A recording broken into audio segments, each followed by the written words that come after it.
Le printemps rime avec tant des sucres et on s'en réjouit. Qui n'aime pas le sirop d'érable? C'est vraiment au printemps, quand les journées sont chaudes et qu'il y a un gel la nuit, que la sève se met à couler des érables à sucre. Saviez-vous qu'il y a plus de 13 000 acériculteurs au Québec et puis on produit 73 de la production mondiale de sirop d'érable. Le sirop d'érable du Québec est exporté dans une soixantaine de pays. Quand on parle de valeur nutritive, bien, le sirop d'érable se distingue. D'abord, c'est un sucre 100 naturel. Il n'y a pas d'additifs, il n'y a pas d'arôme, contrairement au sirop de table qu'on ne veut pas trop dans notre assiette, donc du vrai sirop.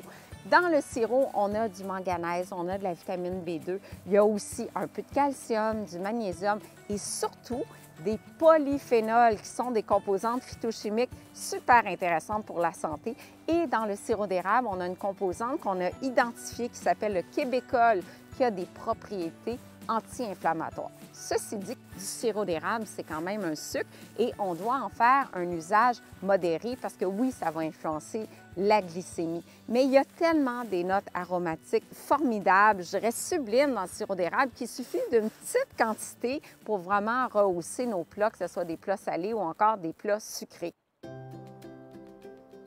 Pour tout savoir sur le sirop d'érable, je rencontre Régent Maltais de l'Érablière au Palais Sucré au Mont-Saint-Grégoire. Régent, on est au printemps, on voit qu'il y a de la sève, les érables se sont mis à couler, mais le processus, là, ça commence l'été. Effectivement, l'été, l'arbre va emmagasiner son sucre pour le printemps. La température idéale pour faire le sirop d'érable, c'est que ça gèle à -5 la nuit et que ça sera à +5, +6 le jour. Puis ça prend combien de litres de sève pour faire un litre de sirop? 40. 40. Hey, c'est beaucoup, là. C'est pour ça que ça prend beaucoup d'érable. Oui.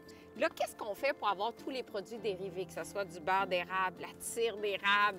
C'est que tu dois changer l'ébullition de produit en produit. On prend le sirop d'érable, que lui est environ à 222 Fahrenheit, puis on continue de le bouillir à plus haute température, puis on l'emmener à 234, on va faire le beurre d'érable, et 235, on va faire la tire.